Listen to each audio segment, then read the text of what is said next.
One big thing we're looking and ensuring that a lot of tools are tapping into is that AI space. I feel like that's such a hot buzzword, but in a lot of ways, it's making our jobs easier and helps us understand the consumer much faster. So that's definitely like that integration is something that we're looking for consistently. The usability of it is what I traditionally think about next. A tool is pointless if it's not adopted. And that's one of the struggles that we're facing or challenges that we're facing in Nestle is like we have all these tools. How do we get more people to use them? Welcome back Welcome back to another episode of the Innovate on Purpose podcast, hosted by Matt Mueller. best-selling author of The Mindful Innovator and Rethink Retail's top retail expert. We can help retail leaders find clarity so they can grow their businesses purposefully. We will uncover mindful tips, innovative solutions, and purposeful leadership advice and strategies that you can apply immediately to your retail innovation.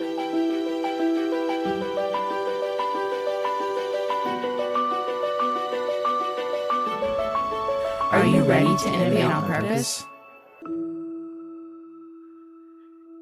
Hey, before we jump into the episode today, I just wanted to say thank you for hitting the play button. You being here fires me up, and I cannot wait to share with you the insights that are going to make a difference in your business. Do me a favor, hit the subscribe button and leave a review so I can reach as many retail leaders as possible. They too need to hear this. Okay, let's do it.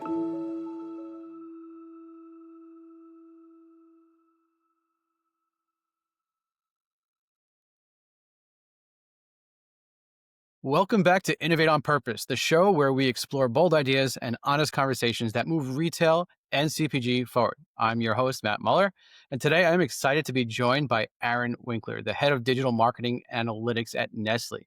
Aaron sits at the intersection of data, marketing, and innovation, helping the world's largest food and beverage company transform insights into real business impact.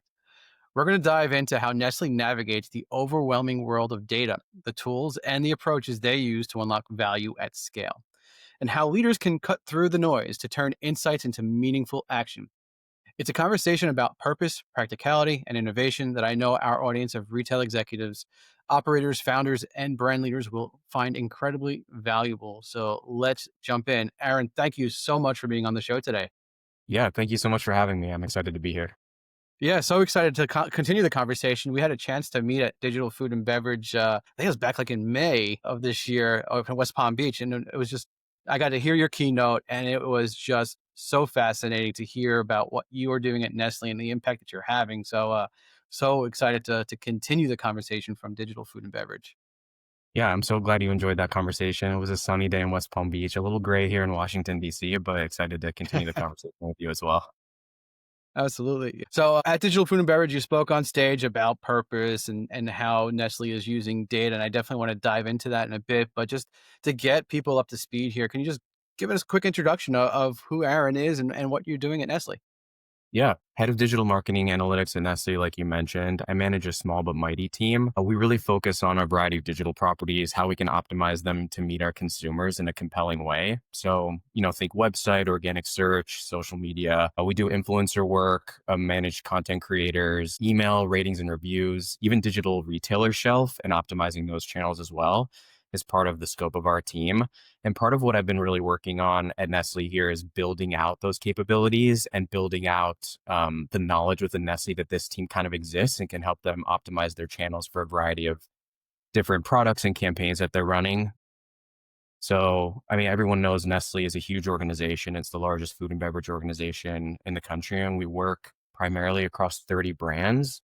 So the name of the game has really been making sure that we can leverage all of our insights that we're able to gather for more than just one brand or one campaign. How can we use insights across multiple brands in one category or for key consumers across multiple categories that might be trying to reach the same consumer? So coming from like a heavy data background within like economics and the government, I kind of transitioned into more this communications role that allows me to tell stories with the data, which has been really exciting and allows to experiment. It's enjoyable, but ultimately it allows teams and different leaders to be excited about leveraging data further is like how you can tell stories with them and how they can apply them to their specific business. So that's really what my team is focused on. Yeah, data, when you first hear about data, it sounds like it could be very overwhelming and boring for a lot of people. But the way that you just talk about it, it's inspiring, and because it is about telling the stories with data. And interesting that you look at your role as, not data first, putting words in your mouth, but more about like communications first. And stop me if I'm wrong, but like just tell me a little bit more about like, about that, about the communications aspect of data. Yeah, it's what's interesting is and unsurprising, I would assume, is a lot of people get into marketing and communications to stay away from the numbers. So they're scared of them. They don't know how to use them appropriately. And so that's why I love my job so much is I'm able to come in and speak to creative people and distill down complex data sets into things that they can understand and action off of. So oftentimes what's funny is, I'll spend 3 days in, large Excel and data sheets synthesizing, analyzing, organizing, all to come out with, a slide with a headline on top of it and a little chart on the bottom that Mm. really conveys the ultimate message coming out of that data set. And then what's fascinating is watching the team's like eyes light up that data wasn't going to be another step in their decision making process, but actually the foundation of how they make some of the most important decisions that they market off of. That's ultimately what I help do. I love it. Yeah, so it's just like it's turning the light bulbs on as you present that slide that looks like it may have taken a couple of hours to build, but meanwhile is days and days of data hunting that you're doing to get it done. Yeah, but like so there is a ton of data out there. Where do you start? Like we could measure so many different things. Like where do you determine where to focus, or how do you determine where to focus? Yeah, I mean, first I always start with like why it's important. I mean, I was reading a statistic from Nielsen that said that grocery online sales are going to be projected to be like 100 billion in 2025, which is enormous. And then I think it was like almost 70% of consumers reported an increase in like CPG shopping post COVID. So there's a really huge opportunity here to use our digital properties to influence the way in which people are making decisions and the food and the beverages that they're purchasing. So like thinking about why it's important, like using data to be able to make our brands more authentic, inspires trust within our brands. We are able to differentiate ourselves in a crowded marketplace. There's definitely a need to stand out now. Even legacy brands have a bunch of new fun products that are on shelves in grocery stores. So like competing with that means differentiating ourselves, being authentic, true to our brand voice. And data itself is like, important decision making. Like it should be the root of how we make a lot of our decisions around product development, marketing strategies, you name it. And then also, I'm always thinking about long term success, like leaning into trends is well and good, but are we realizing that like people are changing the ways in which they're behaving or prioritizing what they're purchasing so that we can lean into that long term success? Or is it just kind of a fad that we might not be able to tap into in an order? So there's a lot of ways to determine like how or why it's important. How to do it well is a different conversation that I oftentimes have to have with leaders and like determining where to focus. And oftentimes it always ladders up to like understanding what your brand purpose is. Oftentimes, we'll activate on a campaign without making sure that it ladders up to whatever mission or vision that particular brand has. So always keeping that first in my mind when it comes to analyzing data, when it comes to conveying the importance of data to different teams, and then, going from there. Do you have like an example of like a campaign that wasn't following purpose or a campaign that was following purpose, just to kind of to illuminate a little bit further? Yeah. I'm thinking of one of the biggest ones we did, which was really cool, is a media white space. We honestly had no idea what the consumer was really resonating with them or what they cared about as it related to like sustainability. Plant-based food options was another one. And then food and beverage innovation. Like these things are being talked about by consumers, but we wanted to really understand what these consumers wanted to read and how we can kind of influence their decision making as it related to those. So we used social listening to build some pretty sophisticated search queries to really understand the types of articles that were being shared the most on social media. Let's take sustainability, that first one, for example. Like what we can say sustainability has to do with recycling or things that are green, but what is it actually that consumers care about most? What is it they're reading to inform their purchases? And so what we found by analyzing social media to understand what types of articles were being shared the most, what topics were emerging, the sentiment behind the sharing, and even like the publications being referenced. We utilized social listening to grab those volumes of shares and also what the media was actually willing to publish. And ultimately, we learned like for sustainability, which was really surprising to us, was the transportation of goods was number one, the most was the most talked about sustainability issue when it came to food and beverage, something that our PR team really had wasn't really on their radar as much as like recyclable packaging or local farming sustainability. And so we kind of pivoted the way in which we reached out to media to pitch sustainable transportation. And on the back end, we were able to see that shares of Nestle articles that media picked up around sustainable transportation and like our trucking services that really resonated and garnered the kinds of impressions that our team was looking at or looking for. So that was like a really compelling use of social media, for example, and social listening. That's an amazing insight. Like you would think like, number one would be packaging and in that kind of regard, but just thinking about the transportation of it, that's really an interesting insight. Yeah, I mean, the light bulb thing that you talked about earlier, like watching the light go off, and also Yeah. sometimes some hesitation.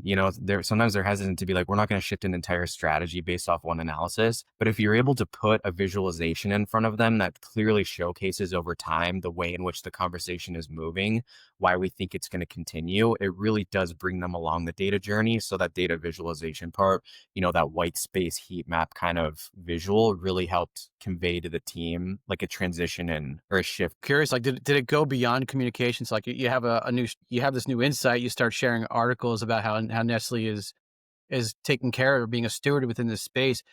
Does it drive any further into the organization and like as far as like as changing the way that you guys are transporting or how does it impact like the global strategy? Candidly, the answer is it doesn't. It takes a lot of, in an organization as large as Nestle, it takes a lot of buy-in from stakeholders to make that shift.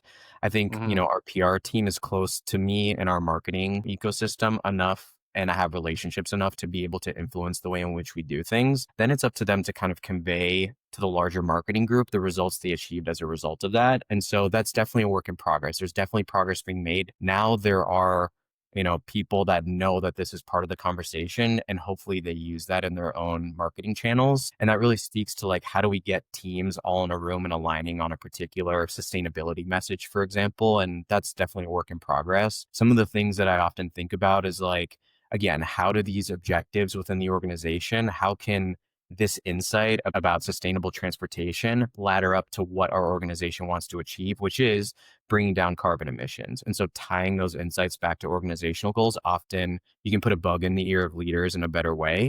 We involved stakeholders early. So it wasn't like I just threw this analysis over the fence. I involved stakeholders early, let them know the direction we were moving, how we were getting there, that sort of thing. And then forcing people into a room to facilitate regular discussions, brainstorms, workshops on how we can integrate this further, making sure my insight doesn't stop at sustainable transportation, but rather transfers over to like, how can you use this to advance your mission?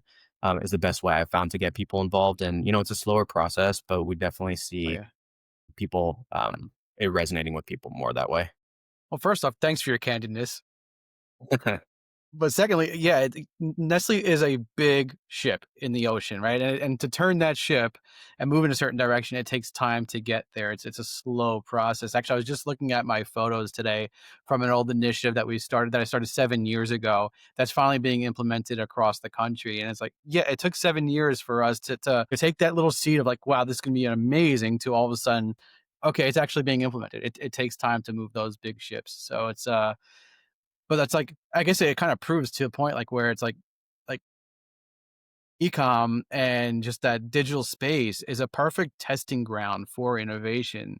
And like you can put that out there as okay, carbon footprint in Nestle, articles and talking about transportation and see if it's resonating. And when you're starting to get more clicks down on than you normally would get because of it, all of a sudden it's saying, okay, yep, you got something here. This is a white space that we should be investigating further. And it just takes time to get that momentum, but it just shows like that's the place where really we all should be really testing innovation out is in the digital space.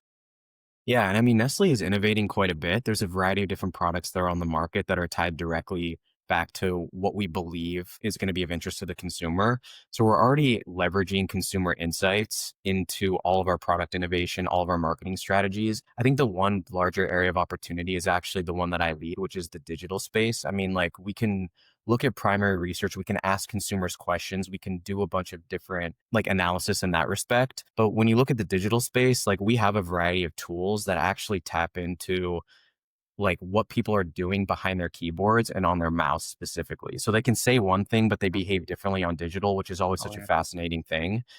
I mean, what are the consumers talking about? We use social listening tools. What are consumers interested in learning about? We use search listening tools. What are consumers saying about products? We use like ratings and reviews tools. How they're navigating our websites to the different products. Like we don't have to ask them what products are of interest to you. We can see their journey We on our know. website and kind of analyze that. And I think like one of a past mentor of mine uses the term datascape, which I find fascinating, which is like layering all those tools together to really form a cohesive insight into how the consumer is behaving in the digital space. Hmm. And using that as a companion to primary research and what is currently and traditionally being used to develop campaigns and marketing strategies. One of the funnier stories I have is in my previous agency life, we worked for an adult diaper brand. They were one of our clients. And so like there's this saying that like I used to live by, which is like you live your best life on social, but your true life on Google. So we were finding that our marketing, and it's true, like people are Yeah, only going to totally. talk about on social about what they love about themselves if they can't control their systems and they need adult diapers. That's not something generally that you'd post on Twitter. So, or Instagram. But we just couldn't get any good marketing traction until we integrated search listening. And then all of a sudden was like, people are making fun of adult diapers on Twitter, but the same people are on Google being like, what is the best type of adult diaper from myself, for this condition or that Yeah. condition, what have you. And then we were able to develop marketing strategies to line up with that in a way that wouldn't have been discovered if we had just been using one research stream. So that's what I'm constantly trying to convey to our leaders is like this digital ecosystem is so rich with insights that like even if you're asking a person about their experience with adult diapers, they're probably not going to be as honest Yeah. because of how embarrassing that is. So that's like another thing to think about is involving digital analytics. I love the term too, datascape. That's like it's like you have all these different streams of data, and when you can put it together, it tells the full picture. And I don't think anyone's going to tell you that the honest truth about them wearing adult diapers. Yeah, it's a tough conversation to have. But it's funny too. Like sometimes consumers just don't even realize that they're not telling you the full truth. Like when I go into homes of consumers and do ethnographic research, like I'll sit on their couch and they'll say, "Hey, I eat nothing but healthy products. We eat natural and organic." And then we'll go into the cabinets and we'll see some things in there that are not natural and organic. And it's like, okay, let's separate this all out. Like, oh well, I do that when I need a treat. I'll have this item over here. I'll have the Oreos then. But just it's funny what people tell you and then what they actually do are two different things. And you can find that in their cabinets and you can find it in their search history. I love that. Shout out to Nicole Moreo over at LinkedIn for helping me develop that kind of strategy. And it's definitely something that I carry with me. Speaking to what you just said, like I know that ethnographic research is of great interest to you. And I think over at Nestle, we're also, up across from the digital space in an area that I don't touch as much, but definitely leverage those insights to couple with some of my own is like a practical example of that is like eye tracking glasses that highlight where people are focusing on as they wheel their carts down the grocery aisle. Like where do they Hmm. pause? At what draws their attention first. Oftentimes that doesn't line up with what they actually put in their shopping cart. So it's Yeah. more like, what can grab their attention? And then what are they putting in their cart are two different things, but analyzing both sides of that coin allows us to place our products in a way and position them in a different way within the aisle that will not only attract their attention, but push them to put it into their cart. Yeah. We've also done like biometric studies where it's like heart monitors measuring excitement. And so it measures excitement, like stress, any sort of like elevated emotion around a particular product, taste, or sensation. And so it gets to the heart of, well, no pun intended, how we can make products that appeal to like a feeling versus just like a taste, really. So there's Yeah. different sneaky ways to get at like, sneaky maybe isn't the best word, but different interesting ways to get at like what's going to push the consumer to down the purchase funnel that isn't maybe so obvious with how they respond to things. So there's different analytics and tools that we use over at Nestle to appeal to the consumer in really interesting ways. Yeah, 85% of all consumer decisions are made in the subconscious. It's hard to just be able to get that information direct from the consumer. So I love that you're using the eye tracking and the heart monitor. With the eye tracking, I've done the same thing too. And we actually were measuring the pupil size. And we could see when they dilated their eyes to know that there was some excitement. And we also had sweat bands on their wrist to see like micro sweat coming out. So we knew when there was excitement coming from the consumer, and we were able to like double click in those areas to really get the item into the cart. It's so cool what you could do with biometrics and ethnographic research.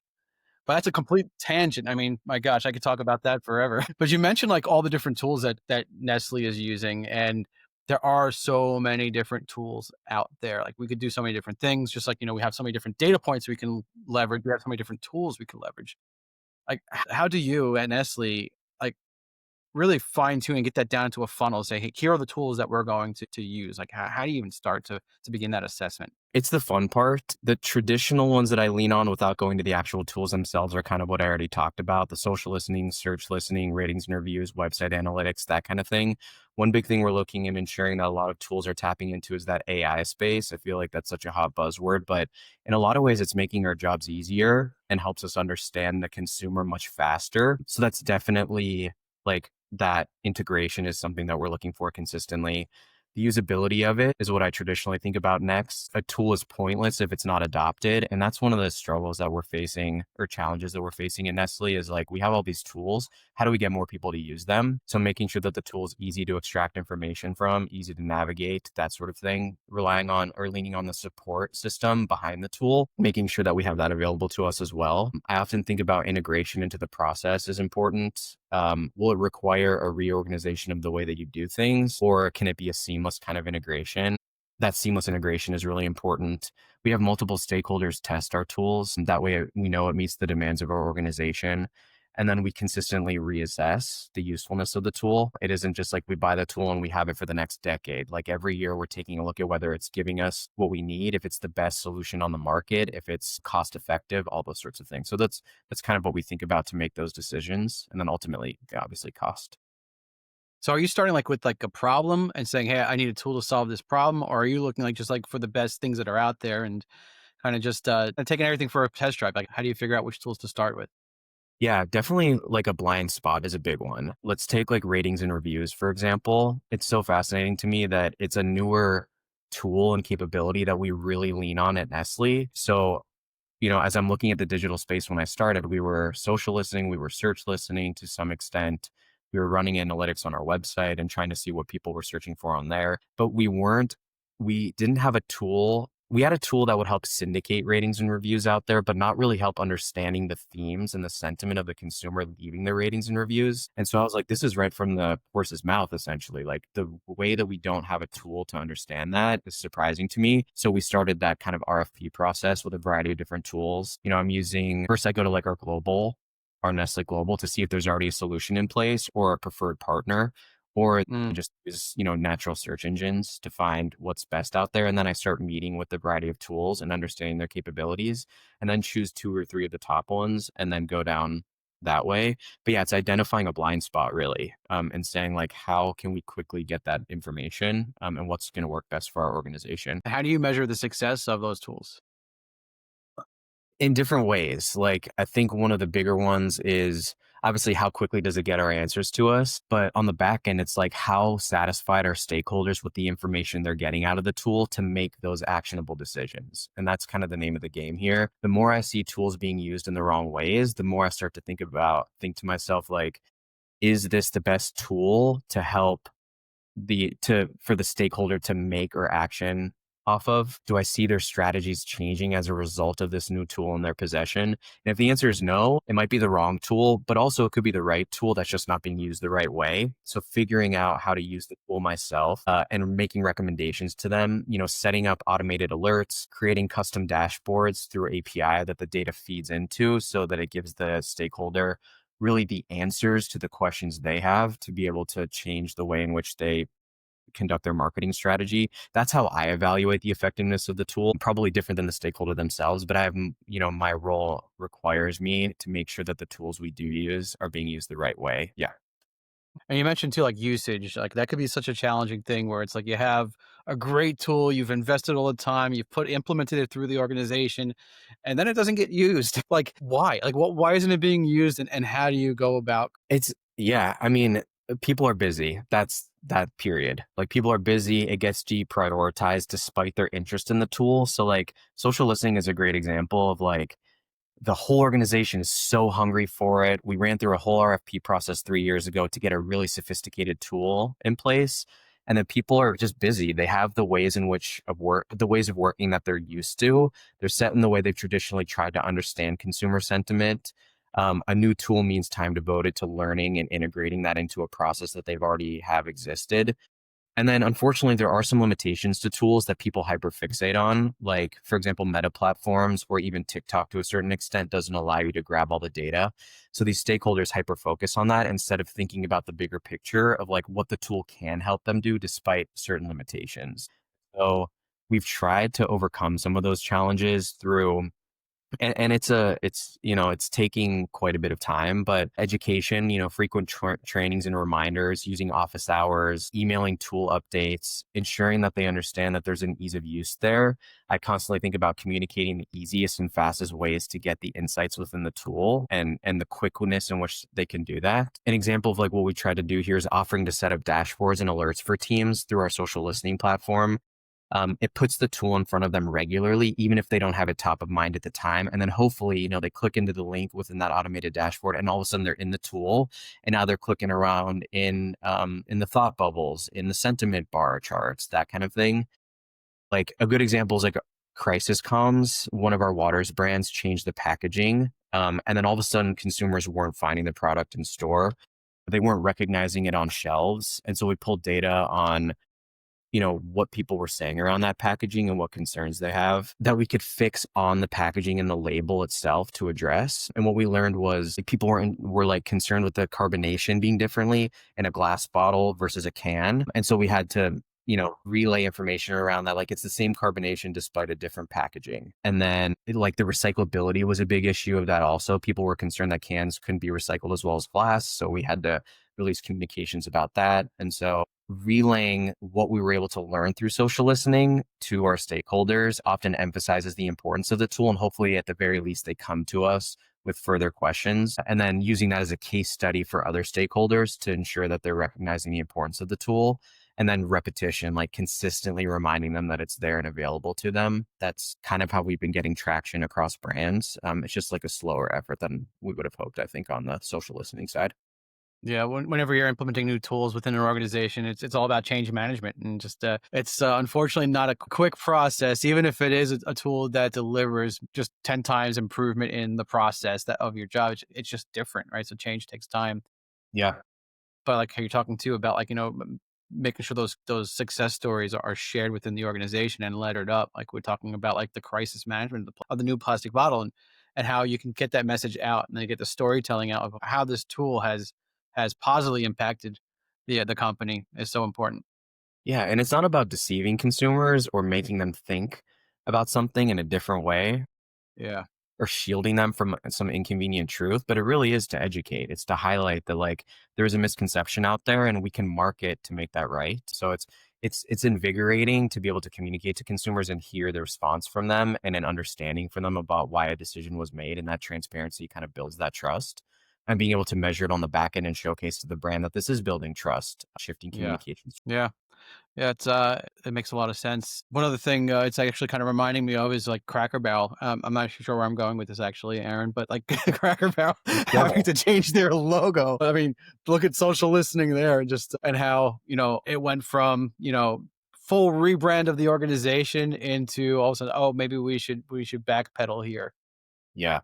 That What was your was take on Cracker Barrel? I'm curious. Like, Yeah, what do you think of the whole situation, the debacle of the branding? I didn't realize that it was gonna blow so much out of proportion. I think we just live in a politically sensitive and charged time, and people need to take sides about absolutely everything, particularly a long-standing institution. I know that our legacy brands, some of our frozen pizzas like DiGiorno, for example, or Stouffer's for frozen meals, or Carnation for milks, like had conversations about, you know, keeping to our lane and making sure that we're still staying on brand message and talking about the product itself instead of trying to make like large shifts in logo and mission and values and stuff in like this sort of time.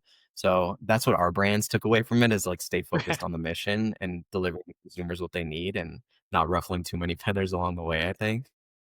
That's smart advice right now for sure. Yeah, and then also as far as like what's like one thing you think leaders and other brands like can learn from your experience here at Nestle about like turning insights into actionable takeaways? Like, it's a great question because there's so much that leaders need to know about this kind of work and about how insights are so important to drive that purpose, because insights come from me, but purpose comes from the leaders, So it's oftentimes I have to make sure that the data that I'm providing like really ladders up to their purpose to get their attention. And I think like I learned this even in my early agency days. What matters most is that why behind not only the data we choose to use, but how we acquire it. So, why consumers are engaging in the behaviors they are or the perceptions they hold, not that just that they're changing, but why these things are happening, and making sure that the data reflects that and those insights are communicated well to leadership. Like having the leaders focus on like not just numbers, but the why behind the data. That's oftentimes what I like to communicate to them. So that contextualization, interpreting insights within the specific circumstances and goals within the organization, that's really important. And that it's not always about collecting data for the sake of saying we do or identifying trends to check that box, because often leaders are saying, what's the trend? What's the next thing we can lean into? But really understanding the consumer and the underlying factors that drive those insights and why it matters to Nestle. So I would push leaders to think about the why behind the data and those underlying factors, like I said, about the changes in consumer behavior, and hold those close to your decision making. In like past roles, official like government economics roles that I held at first out of college, every data point is vetted and verified for accuracy. With marketing, it's more nuanced and interesting when it comes to understanding the consumer. Insights can often be ambiguous and open to multiple interpretations. So without context, organizations can misinterpret or not really focus on what drives the most change effectively. So I like to contextualize those insights and push leaders to think about it that way, and just make sure teams understand not only what the data is saying, but why it matters and how can it inform their strategic decision making. I think that's what I would largely communicate to different leaders, and what I try to have conversations with my leaders around as well. Go back to like the one part of that statement that's like so powerful, which is that you bring the insights, but the leaders bring the purpose. And the connection of the two is just so important. It's like, why does this data matter to me? And if you're delivering that as the insights folks, like that you're delivering insights that are going to make a difference to what they care about, like that is the way to get that implemented. It's so important. Curious, like when was the first time that you came to that realization, like that the insights needed to connect to a purpose? I think it wasn't one instance. It was more like I kept delivering really fascinating data in my mind and insights in my mind to an empty stare. That was like that's really interesting. That's really fascinating. So interesting. Can't wait to use that, all that lip service. And then I would see nothing change, nothing about the strategy reflect the data that I had presented. And too many times that was happening until I kind of like had this light bulb, along with like other mentors along the way, that like if you're designing a campaign, it's not just about the KPIs and the data and the insights. It's really like ladder those up to the organizational goals that leader is being held to account. So it's not just about the engagement rate, because ultimately, like, yeah, is a campaign successful on social? The engagement rate is great, thumbs up. But what does that engagement rate mean? What does that click through rate mean for the leader? If the leader's goal is to push purchase, actually that click-through rate tells us that we push the consumer down the purchase funnel and they put something in their cart and they checked out. And that's, $3.50 that the company just made as a result of this campaign. So it isn't about that click-through rate. It's about that overarching goal. And then the leader latches on to that. Same thing with insights. If you're presenting an interesting insight, make sure that they know we want to put that in front of them, because if we action off of it, we're going to push someone down the conversion funnel. So it took multiple times and over time to realize that. I totally resonate with that story, that empty stare at face that you get when you share a great insight and you're so excited about, but yet it doesn't go anywhere. I used to work with Yeah. Martin Lindstrom, who neuromarketer, wrote like 8 different New York Times bestselling books. And one time he was telling me something as he was my consultant within the organization. And I said, "Oh, that's really interesting." And he was like, "Oh, no." I guess like the worst statement you can ever say. He hated when people say that's interesting because that means I'm not going to do anything with this. Oh, now you're gonna make me think about that every time I hear that's interesting. Yeah. But What's it's interesting about it? Tell me more. Don't ever stop there. Go deeper. right. It's interesting. Well, let me try to convince you even more about how important this is. Exactly. Well, Aaron, thank you so much for being on the show today. I mean, brilliant insights. I think you've helped out leaders a ton. Just really understand how Nestle and how you are bringing insights to life and bringing them into action. So thank you for everything that you do. Thank you for being on the show today. Yeah, I appreciate it. I would just reiterate to everyone, like those insights, like keep putting them in front of people. If they're interesting to you, they're going to be interesting to others. So thank you for having me, and I hope your audience finds this interesting. They absolutely will. And interesting in a good way. You got my mind on that word now. I know. We have made it to the end of another episode. Thank you for tuning in. A couple of things before you go. If you have found value in this episode, I am sure you'll find value in what we have coming up. So please subscribe so you will have access and know when we launch the next episode. Also, leave a review. The more reviews we have, the further our reach becomes, and I truly want this to be heard by as many leaders as possible. Don't hog this all for yourself. I would love to hear your insights on this topic, so meet me on social media at Matt Mueller Innovation on LinkedIn and Instagram. And lastly, if you want to learn more about my story and what I can do for you and your company, go to themindfulinnovator.com. I would love to help you innovate on purpose. Until next time, just remember, bring a level of awareness to each conversation, each observation, each moment, and you can create great change in this world. Thank you.